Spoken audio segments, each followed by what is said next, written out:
온종일 금식하고 속죄하는 그런 날인데, 이 장막절부터 시작해서 여기 대속절까지는 금식하고 회개하며 이스라엘 백성들이 보내는 모습을 봅니다. 많은 그런 유대인들이 그렇게 금식하고 회개에 참여는 하지 않더라고요. 그러나 대다수 유대인들이 전 세계에서 이 절기를 지키고, 또 우리가 인간이 창조함을 받았던 5784년 이 연도는 오랫동안 유대인들이 함께 지키고 있습니다. 오늘은 우리가 마가복음 4장을 통해서 예수님의 비유의 말씀을 받도록 하겠습니다. 오늘 본문 1절에 보니까 예수께서 다시 바닷가에서 가르치시니 그렇게 말씀을 합니다. 이번에도 세계 여러 군데서 오신 분들이 갈릴리에 이번에 있으면서 이게 바다입니까 호수입니까 라는 질문이었습니다. 그래서 제가 그분들에게 말씀을 이렇게 전했습니다. 본래 이 갈릴리라는 것은 신약시대 때 부르는 것이었고, 구약시대에서는 이거를 긴네셋이라 그랬습니다. 긴네렛은 다윗이 하나님께 수금을 탈 때에 불렀던 악기이죠. 이 악기와 같이 생겼다고 해서 긴네렛이라 그랬고, 그리고 요거를 풀어가지고 헬라 말로는 게네사레라는 말입니다. 그래서 긴네렛은 이렇게 히브리 말이고 게네사레는 아람어 음력입니다. 그래서 같은 말이거든요. 긴네렛, 게네사레.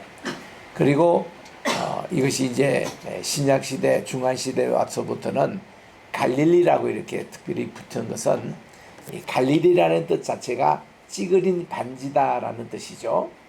사실 갈릴리 모습을 이렇게 보면요, 꼭 발바닥처럼 생겼습니다. 이렇게 원이 이렇게 그려지죠. 그런데 이거를 뭐 발바닥이라는 표현을 못하고 이렇게 찌그러진 그런 반지다 이렇게 해서 갈릴리라고 붙였고, 또 갈릴리라는 의미에는 이방이라는 뜻이 있습니다. 왜냐하면 갈릴리 바다의 그 호수의 오른쪽이 골란고원이 있어서 그 뒤에 대가볼리라고 10가지 그 신전을 세웠던 그런 곳이 있습니다. 그래서 그게 이제 이방인이더라 그래가지고 갈릴리 하면은 이방의 땅이라고 그렇게 알려지고 있습니다. 우리 이사야 9장 2절에도 나온 대로 이 갈릴리의 어두움이 이렇게 꽉 찼는데 빛이 비춰와가지고 새로운 질서가 형성됐다는 것이 예수 그리스도가 여기 중심으로 활동한 내용들을 보거든요. 그래서 이번에도 우리 나사렛에서 갔습니다마는, 나사렛은 그 예수님이 성신으로 이제 수태고지 기념교회라고 해서 마리아가 그 받았던 장소에 큰 성당을 세워놨습니다. 헬레나, 즉 콘스탄티누스 어머니가 이제 세웠던 그 성당이 336년도에 세웠는데, 그 교회당은 다 허물어지고 그 후에 다시 세워진 그런 건물이라고 그래요. 그 아래에 가보면은 바로 마리아가 이 가브리엘 천사의 신방을 받고 그 아기 예수님이 자기 몸을 통해서 태어났는데, 이거는 남자로서가 아니라 하나님이 직접 여기에 임재하셔서 아기가 태어난다는 이런 수태고지를 받습니다. 그 받는 그 자리에 바로 앞이 요셉의 생가가 있습니다. 그러니까 요셉과 마리아가 종원에서 그때 살고 있었던 이 현장에 가브리엘 천사가 나타났고, 그리고 예수님 가족이 이제 이집트에 갔다가, 그러니까 피신해 간 거죠. 이 헤롯 왕이 그를 예수님을 죽이려 할 때, 그래서 이제 이집트에 가면은 올드 카이로에 가보면 아부가드라는 그런 교회가 있습니다. 그 교회당에서 중심으로 3년 5개월 6개월 꼭 가면 그 중심에서만 피신한 게 아니라 거기 중심으로 예수님이 룩스에도 가셨고, 또 밑에 멤피스라는 곳에도 가시고 좀 몇 군데 이렇게 다니셨다고 그래요. 현재 가서 들으면은. 그런 이제 거기가 기념 교회당이 있어서 주로 올드 카이로에 우리 많이 갑니다만은 3년 6개월 계시다가 헤롯 왕이 죽었다는 소식을 들으세요. 그리고는 그들이 돌아오는데 베들레헴으로 돌아오지 않으십니다. 예수님이 어디로 갔냐면은 마리아와 또 요셉과 마리아의 집이 있는 나사렛 그 동네로 돌아오셨거든요.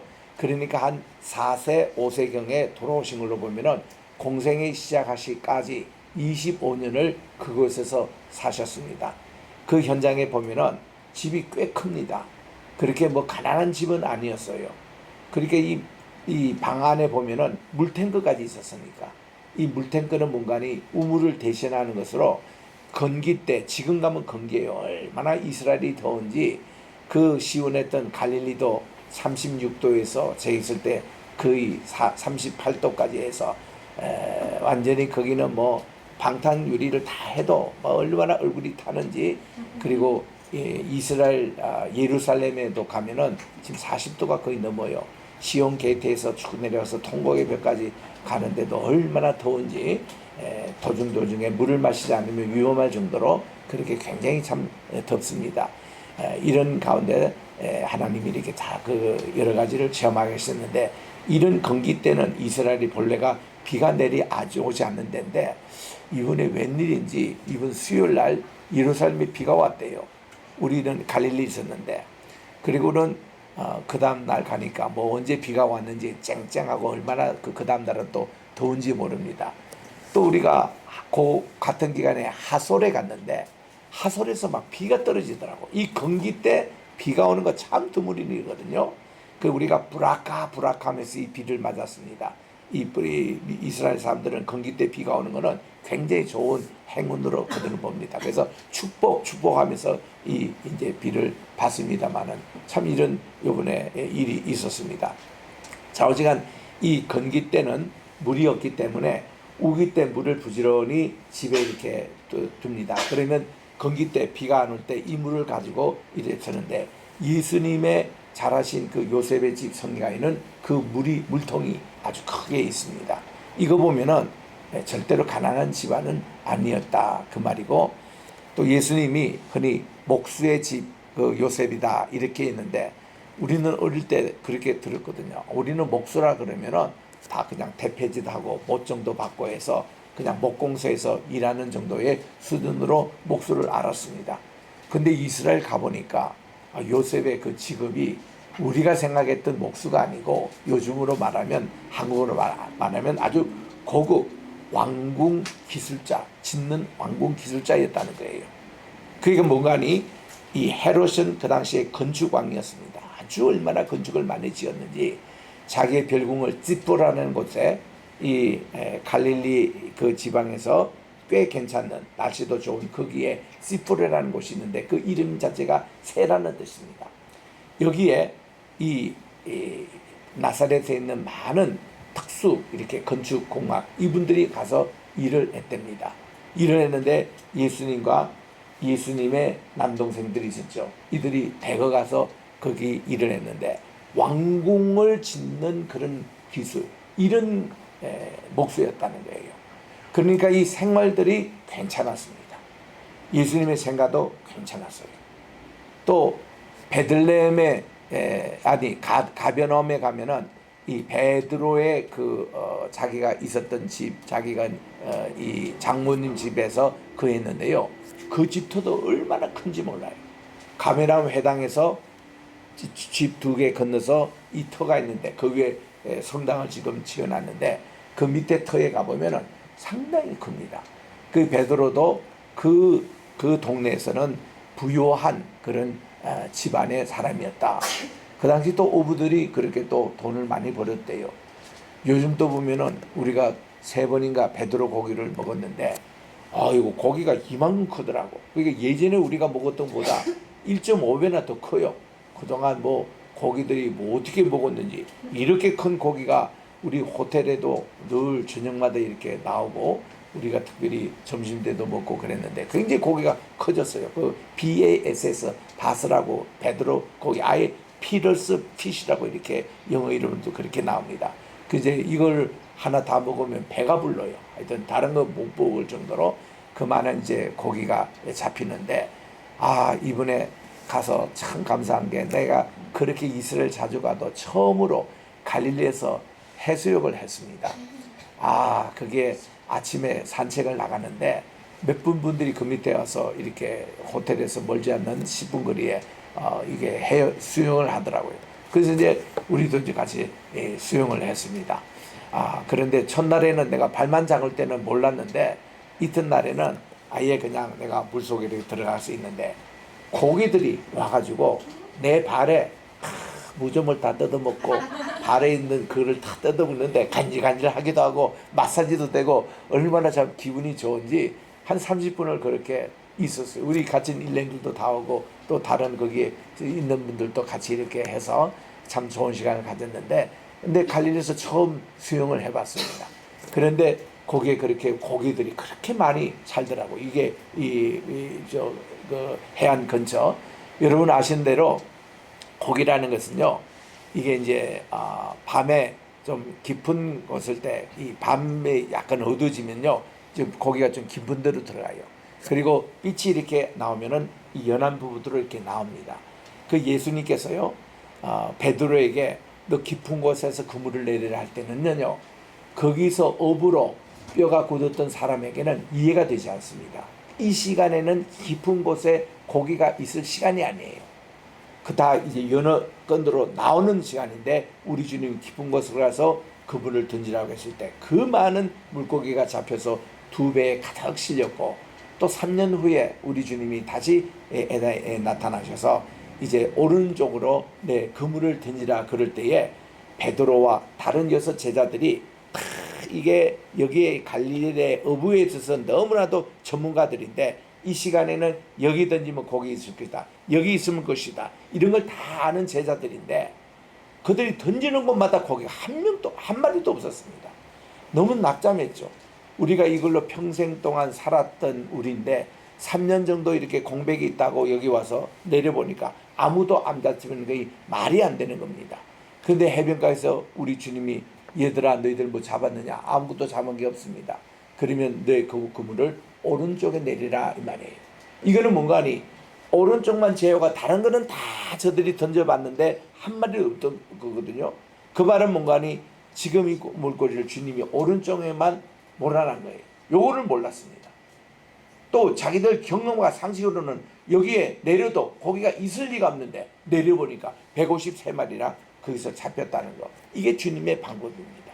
우리의 상식과 우리의 지식 이걸 가지고 다 이게도 주님 것을 뛰어넘어서서 주님은 기적을 일으키신다는 그건데, 좌우지간 가보면 이게 호수인지 이게 바다인지 모를 정도로 진짜 바다 같아요.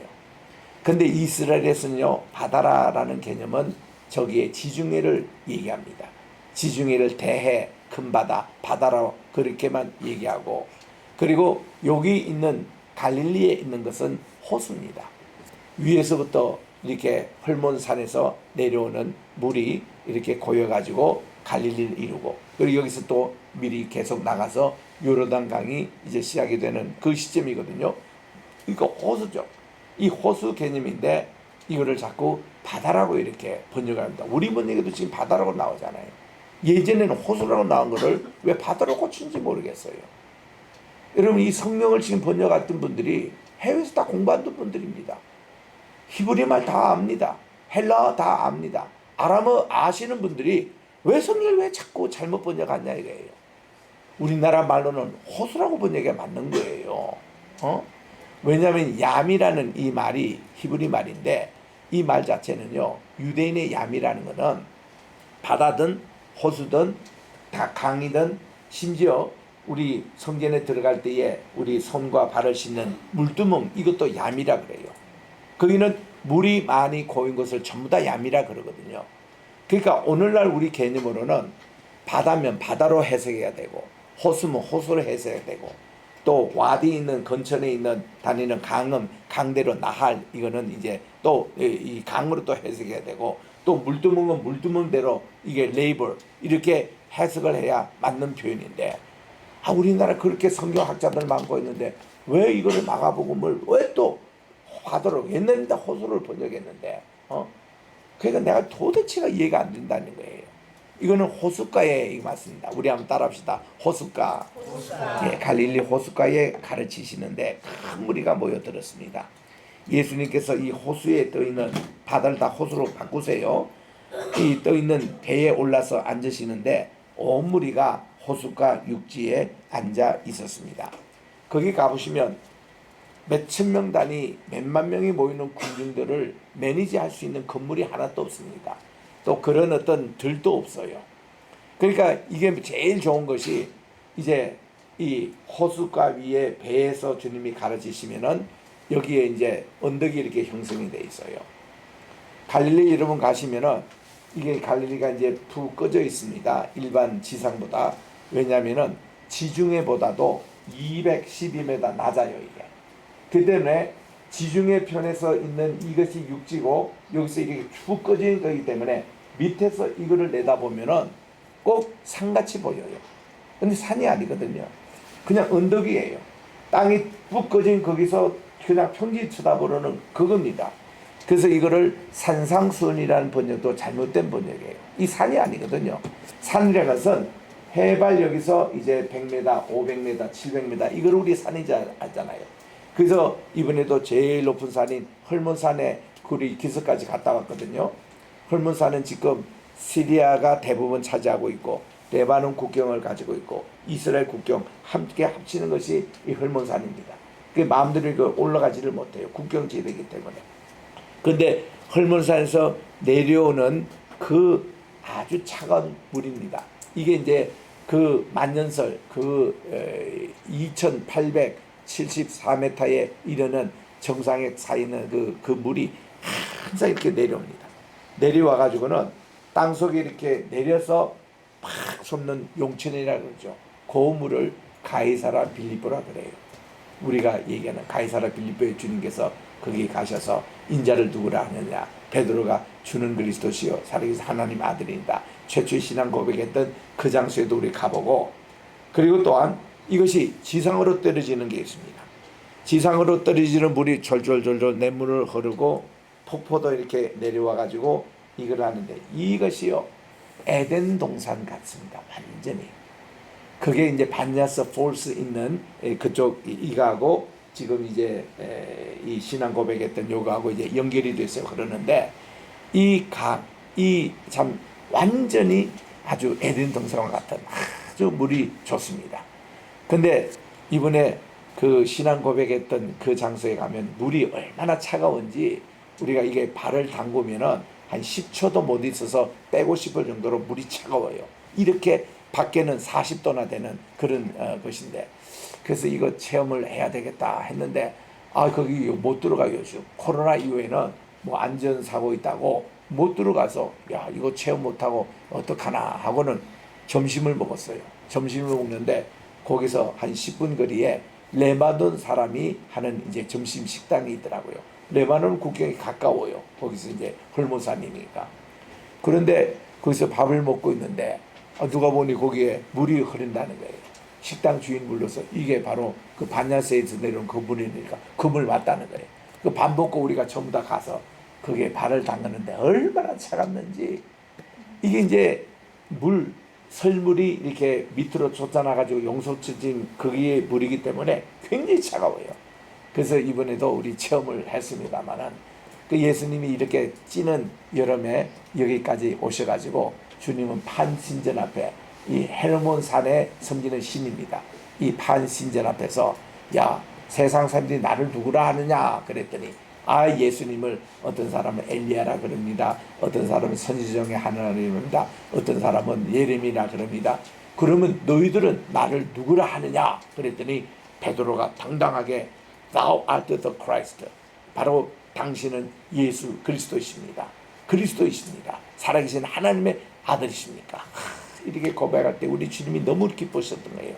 바요나 시모나, 내가 이를 내게 알게 하는 이는 내가 아니라 하늘에 계신 아버지께서 이것을 내게 알게 하셨다. 이러면서 우리 주님이 그렇게 고백한 신앙 고백이에 내 교회를 세우리니 음부의 권세가 이거를 이게 흩어지지 못하리라. 그 말씀하신 유명한 반야스 신앙 고백 그 장소에 우리가 또 가보기도 했습니다.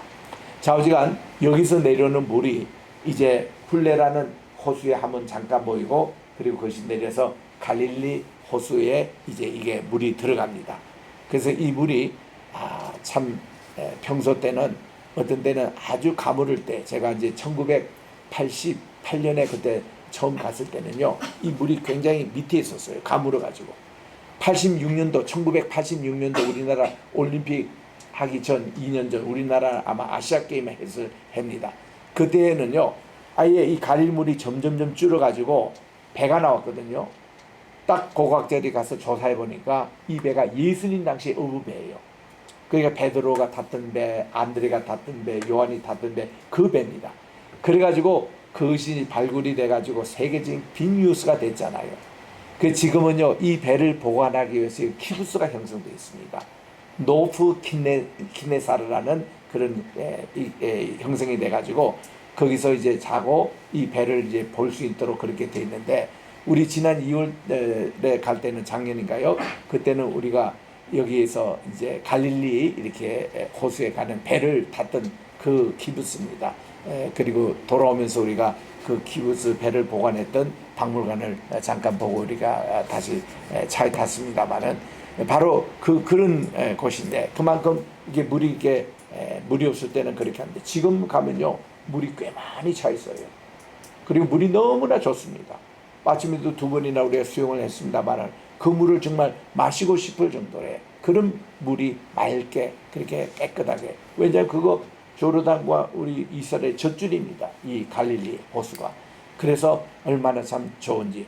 그래서 우리 주님이 말씀하실 때는요 오전 시간에 여기에 배를 빌려다가 여기서 말씀하신 많은 군중들이 이제 여기 해변가에, 이 해변가라는 게 결국은 저 지중해의 지로 포인트 되는 그 씨레벨 가는 그런 이제 언덕입니다.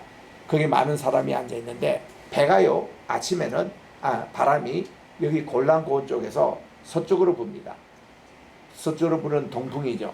그러면 그 바람도 이제 아침 시간에는 약간 출 수 있는데 따뜻하고, 그리고 이 공명도 여기서 쫙 퍼지기 때문에 바람이 불기 때문에 그 해변가에서 얘기를 하면은 이게 다 저 뒤까지 잘 들립니다. 소리가 그렇게 자연 공명으로 딱 돼 있어요.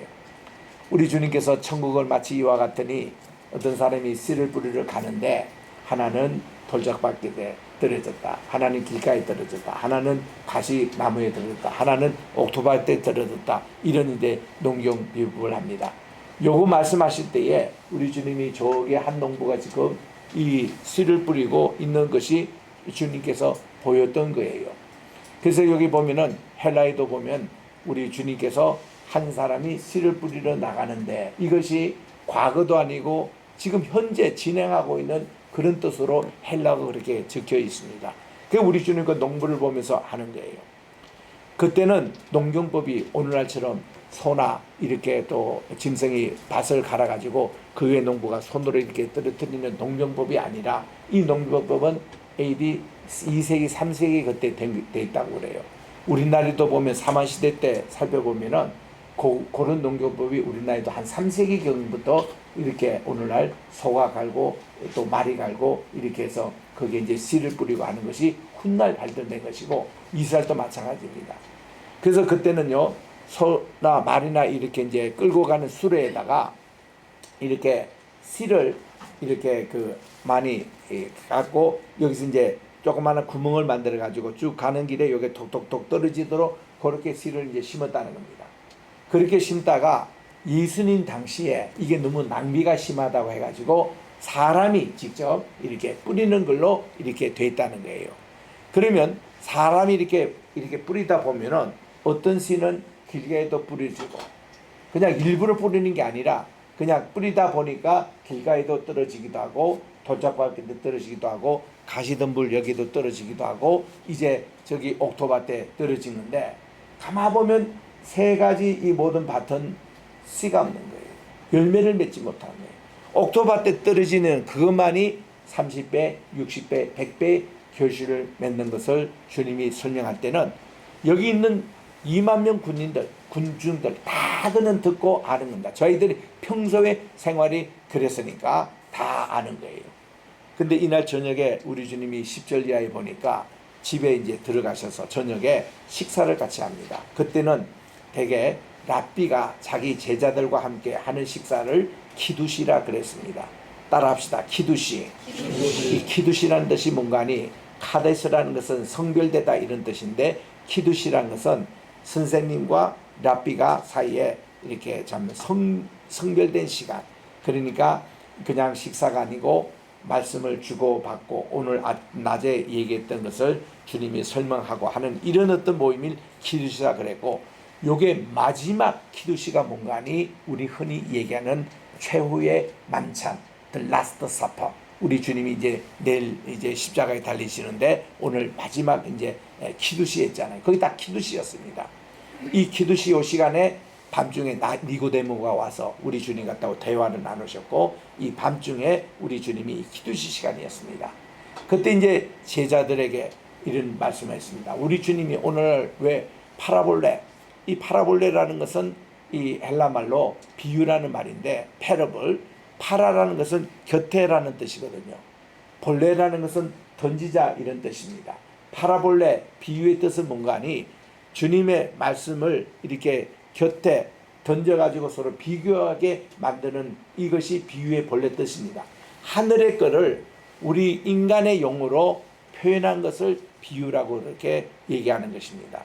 근데 우리 주님이 비유를 하신 두 가지 목적이 있었어요. 첫째 하나는 이 비유를 쉽게 천국의 것을 우리 사람에게 설명해 줄 때 서는 미리였습니다. 그러니까 모든 비유는 천국은 마치 이와 같으니, 이렇게 마태복음 우리 13장에서는 7번이나 천국은 마치 이와 같으니, The kingdom of God is like, 이렇게 됩니다.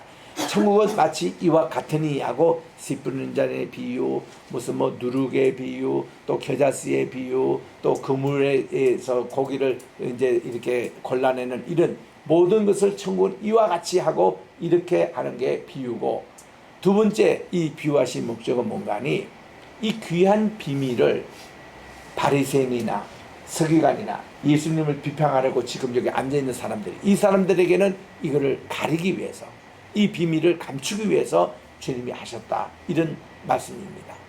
이런 내용들을 설명하시기 위해서 주님은 이사야 6장 10절, 11절, 12절 말씀을 인용을 하시는 거예요. 이사야가 부름을 받을 때에 하나님께서 이사야에게 이렇게 말씀합니다. 너는 지금부터 선지자고 말씀의 종인데 하나님 말씀을 저들에게 이제 전하는데 이거를 비유법으로 말씀해 주세요. 이거는 뭐라 하면 눈은 보아도 알지 못하고 귀는 들어도 깨닫지 못하며 의 마음으로 회개해서 주님께로 돌아올까봐 우리 주님이 이거를 비유로 말씀하신다, 이렇게 적혀 있는 겁니다.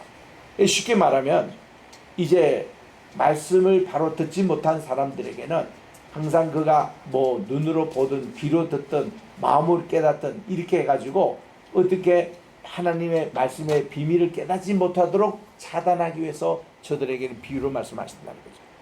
그러나 말씀을 듣고 깨닫고 구원을 받은 자에게는 우리 하나님이 이거를 비유로 저들에게 쉽게 설명을 해 주시다는 겁니다. 두 가지 종류의 마음을 말씀해 주시는 거예요. 그러면서 우리 주님이 네 가지 밭 하나하나에 대한 설명을 해 주십니다. 자, 너희들 이렇게 길가에 뿌려졌다 하는 것은 이게 뭔가 하면은 이스라엘 그 땅에는요 주로 석회암이 많습니다. 석회 많은데 지금의 길인데 한 10cm의 흙은 있는데 고단 뿌리가 이렇게 내리려면 좀 더 밑으로 내렸는데 석회암을 딱 만나는 거예요. 그러면 이게 뿌리를 내리지 못하기 때문에 이 말라 죽습니다.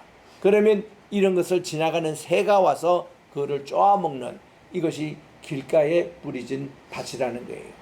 우리도 보면 하나님의 말씀을 길가와 같은 밭을 잇는 것은 이게 우리가 이걸 깨닫지 못하고 뿌리를 못 내리면 사탄 마귀가 와서 금방 이것을 훔쳐가 버립니다. 이 말씀을 쪼아먹고 그냥 갑니다. 두 번째는 돌짝과 같은 마음에 이게 뿌려질 수 있어요.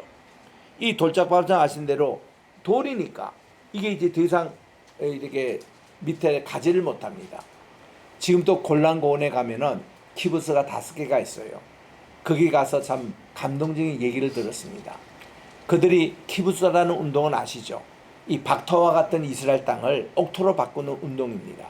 그래서 이 사람들은 가장 박토와 같은 땅을 갑니다. 가가지고 거기서 이제 옥토로 만드는 것인데, 눈물겨운 두 가지가 이 골란고원에서 키부스를 건설하는 사람이 이 돌들을 전부 다 손으로 깨가지고 흙을 만들어가지고, 흙을 그러니까 이게 씨가 자랄 수 있는 정도의 흙을 만들어서 밭을 만들어가지고 거기서 씨를 심고 이런데 몇 년 걸렸겠어요? 어떤 공동체는 10년은 뭐 말할 것도 없고 기본이고 20년, 30년 걸려가지고 이거를 다 밭을 손으로 깨가 만들어가지고 키부스를 이루어서 지금 농사를 짓고 거기에 지금 야다수 나무가 울창하게 자라고 이런 모습을 보면 눈물이 나요. 야, 어떻게 이런 이 돌을 깨가지고 이렇게 밭을 만들어서 했을까? 거기 콜랑고원에 있는 키부스입니다. 그리고 엥게드에 있는 키부스에 가보면은 그것도 참 눈물 나는 일이 거기는요 여매가 막 시작되는 곳이기 때문에 소금기가 많아요. 그래가지고 땅에는 이거 소금기 때문에 농사가 될 수가 없습니다. 이거를 농토를 어떻게 만드냐면은 그 갈릴리 맨 끝자락에 있는 물을 캐다가 그 여리고 맞은편이에요. 배단이 있는 그저 물을 옮겨다가 20년 동안 씻어내는 작업. 이 땅의 염분을 씻어내는 데만도 20년 걸려가지고 씻어내고 여기에 정말 농사할 수 있는 흙으로 만들어가지고 여기 이제 열매를 심어서 하는데 얼마나 참 화원을 이루는지 에겐디 가면 막 눈물이 나올 정도예요. 그만큼 야 이분들의 키부스 운동이 참 대단하구나. 이런 게 260개 있습니다. 이스라엘에. 가장 키부스 운동하는 사람들은 가장 박토의 땅을 이걸로 맞추는데 저는 이스라엘 갈 때마다요 깜짝깜짝 놀랍니다. 언제 이렇게 또 이렇게 숲을 이렇게 이룰까? 처음에 갈 때는요 너무 삭막했어요. 특히 이런 건기 때 가면. 그런데 이제 가면 갔을 때 지금 많이 숲을 이루고 지금 그 헐몬산까지 가는 그 이제 골란고원 근처에 가는데 얼마나 지금 밭들이 많이 발달됐는지 이 지금 비가 오지 않은 건기 때에 어떻게 하느냐? 그 세계에 흩어진 유대인들 지금 지상에 살고 있는 유대인들이 2천만 명밖에 안 돼요. 우리나라 남한 인구도 안 됩니다. 근데 이스라엘 와서 지금 사는 인구가 700만 정도거든요. 그럼 140만 명이 아직도 해외에 있는 유대인들인데 그중에 3분의 1이 미국에 살고 있고 미국의 동부 서부에 많은 유대인들이 살고 있습니다. 한 600만 정도. 그리고 유럽에 한 600만 정도. 그리고 다른 데한 100만 살고 있어서 해외에 있는 모든 유대인들이 다 합쳐도 2천만 채 안 됩니다. 그런데요 유대인들 사회에서는 이들이 다 하나로 결속되어 있습니다. 같은 언어서죠. 꼭 같은 종교죠. 꼭 같은 음식을 먹죠. 꼭 같은 관습을 하죠. 그들은 다 어디 사든 같은 유대인입니다. 그들이 이렇게 캠페인했어요. 우리 조국을 옥토 땅으로 만들자. 하루 1년에 1분이면 된다. 1분을 거둔 거예요. 2천만 명이 한 사람도 빠짐없이 돈 냅니다. 거기는. 1분만 내겠어요? 돈 많은 사람들은 10불도 내죠. 또 100불도 내죠. 이래가지고 모인 이 금액이 상당했습니다. 그거를 전부 다 갈릴리에 물파이프를 다 연결해가지고 전 조국에 까는 거예요. 전 국토에 이 물파이프를 쫙 깔아가지고 지금은 컴퓨터 작용으로 물이 좀 더 많이 필요한 것은 뭐 10초에 물 한 방울씩 나올 정도로 또 그대로 뭐 물이 좀 잘 공급돼서 5초에 물 한 방에 나온 식으로 해가지고 좌우지간 나무가 죽지 않게 자랄 수 있는 만큼 해서 하니까요. 지금은 잔디도 잘 자라고 나무도 이렇게 황야 아주 유대 광야 아니고는 이런 나무가 그렇게 많이 보이더라고요. 그 우리는 주로 성지순례 할 때 우기 때 주로 가기 때문에 이걸 잘 못 느끼는데 건기기 때문에 그거를 많이 느낍니다. 이 얼마나 지금도 나무와 이 푸른 촛들이 자라는지. 그래서 이게 돌로 이게 깨가지고 옥토로 받던 것을 다 지금 골라원에서 볼 수 있거든요. 세 번째는 가시덤불에서 이렇게 떨어진 씨는요. 자, 뿌리도 맺습니다. 은은도 자랍니다. 싹도 자랍니다. 그런데요. 가시덤불에 딱 막혀가지고 더 이상 자라지를 못해요. 그래서 우리 주님이 말씀이 야 가시덤불에 떨어졌다는 그 밭이라는 것은 뭔가 하니 이 세상의 욕심 그리고 재리의 유혹 그리고 이생의 자랑 이런 것들로 이렇게 더 이상 자라지 못하도록 해가지고 결실을 못 맺는다는 거예요. 그러면 이거를 우리가 가시덤불에 있는 것을 옥토로 만들기 위해서 어떻게 해야 됩니까? 불로 태우면 되는 거예요. 이거를 불로 다 태우면요 이게 거름이 돼가지고 거름이 돼서 옥토밭이 되는 겁니다. 그러니까 돌적밭도 그렇게 만들고 길가와 같은 그 밭은 어떻게 합니까? 그 길가를 완전히 농경해가 묵은 땅을 기경하라. 우리 호세아 12장에 나온 대로 묵은 땅을 기경해서 밭을 만들면 되는 거예요. 그런데 이 옥토밭은 어떤 것입니까?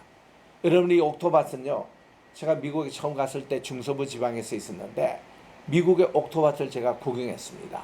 나는 옥토밭이라 할 때에 흙도 깨끗하고 다 이런 게 옥토밭인 줄 아는데 그게 아니에요. 옥토밭은요, 거름을 줘가지고 시커멓습니다. 시커멓고 그 냄새도 나요. 그런데 그게 옥토밭이에요. 옥수수를 심으면 얼마나 크게 자라는지. 이런 게 옥토밭이구나. 여러 가지 거름도 주고 또 여러 가지 자양분도 있고 이런 것이, 그래서 우리의 옥토밭은 어떤 거냐, 이런 거를 우리가 보게 되는 거예요.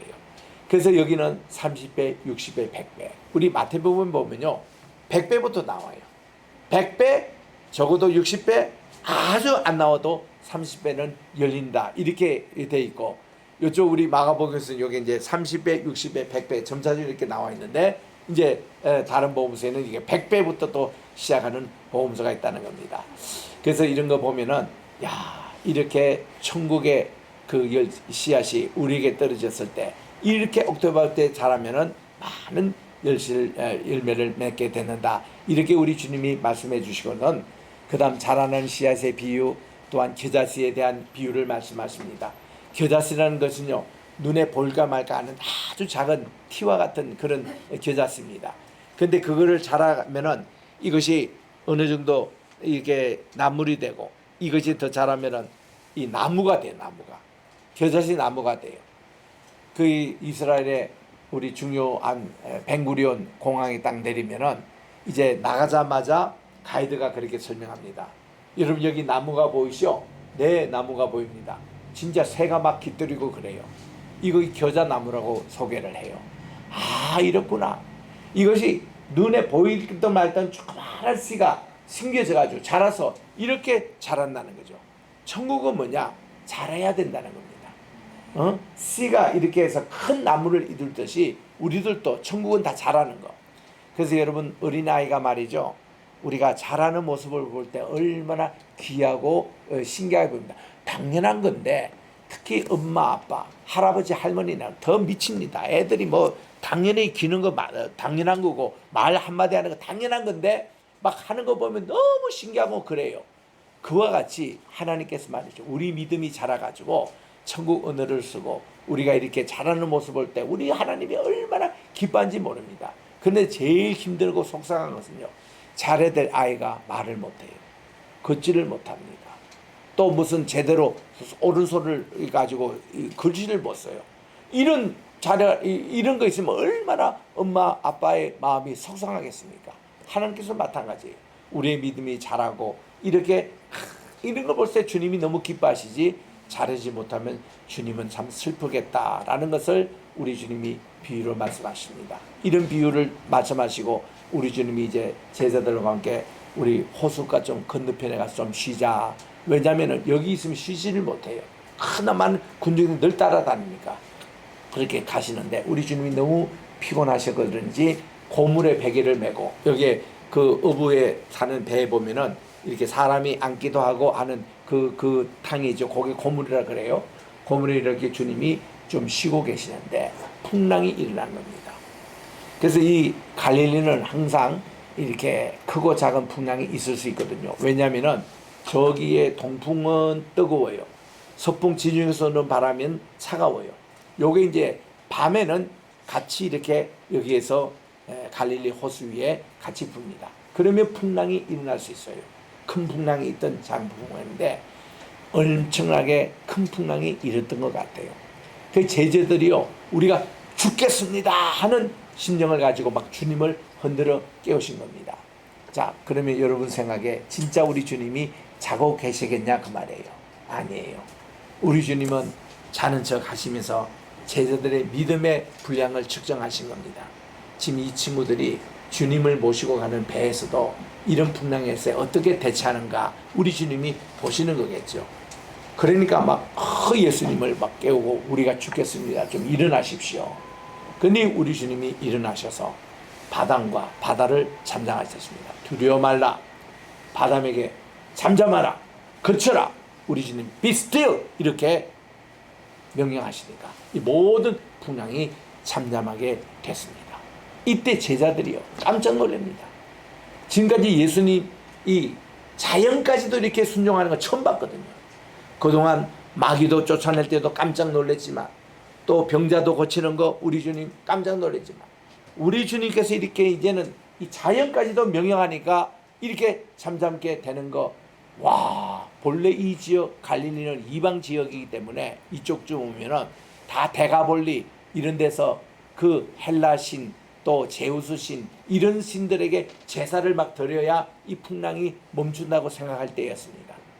그리고 대부분은 그 당시는 헬라 또 신화시이기 때문에 포세이돈이 바로 이 광풍과 바람을 장악하기 위해서 포세이돈 신에게 다 제사를 드리는 그런 시대인데, 우리 주님의 말 한마디가, 물론 그들도 어쩌면 포세이돈도 불렀을지도 몰라요. 근데 우리 주님은 딱 일어나셔서 하니까 깨끗하게 그 이방의 신 그 관계없이 우리 주님 말 한마디에 이게 자연이 순종하는 거예요. 그러니까 사람들이 전부 다 와 하는, 역시 하나님의 아들이라고 이들이 확실히 믿는 이런 내용들을 오늘 이 마지막입니다. 오늘 우리 찬양대가 이 찬양을 잘 불러주셨는데, 그 찬양의 작곡자가 찰스 웨슬리거든요. 찰스 웨슬리는 자기 형 요한 웨슬리와 함께 미국에 오셔가지고 큰 부흥회를 많이 하고 이제 영국으로 돌아가는 길목에 있었습니다. 그때 이 대서양이 영국으로 향하던 배가 큰 풍랑을 맞이하게 됩니다. 그래서 그들도 선교사고 목사고 다 이런데도 그들이 막 두려움에 있어서 떨고 난리가 쳤습니다. 그런데요, 한쪽에 보니까 한 분 성도들이 30-40명이 모여 있는데 아무 두려움도 없고 그저 잔잔하게 저들이 하나님을 찬양하고 있는 거예요. 그러니까 이제 배가 이제 영국에 거의 도착했을 때 그분들 찾아가서 당신들은 누구요? 했더니 우리는 모라비언 형제들입니다. 모라비언이라는 분이 시작했던 기독교, 그들은 정말 이게 수도원 그걸 했고, 그리고 하나님을 믿되 정말 너희들은 잠잠하라, 그러면 하나님이 우리를 위해서 일하신다, 이런 신앙을 가지고 있었기 때문에 풍랑이 일어도 그들은 그대로 말씀대로 실천하면서 하나님을 찬양하고 오히려 평안했다는 겁니다. 그래서 찰스 웨슬리가 여기서 은혜를 받고 아까 여러분은 불렀던 그 찬송을 작곡 작사를 했다고 합니다. 그래서 우리는 아무리 어려운 풍랑이 있더라도 우리 주님 말 한마디에 모든 것이 다 순종하고 잠잠게 된다는 것을 믿으시고 마음의 평안을 얻는 여러분이 되시기를 주의 이름으로 축원합니다. 기도하겠습니다.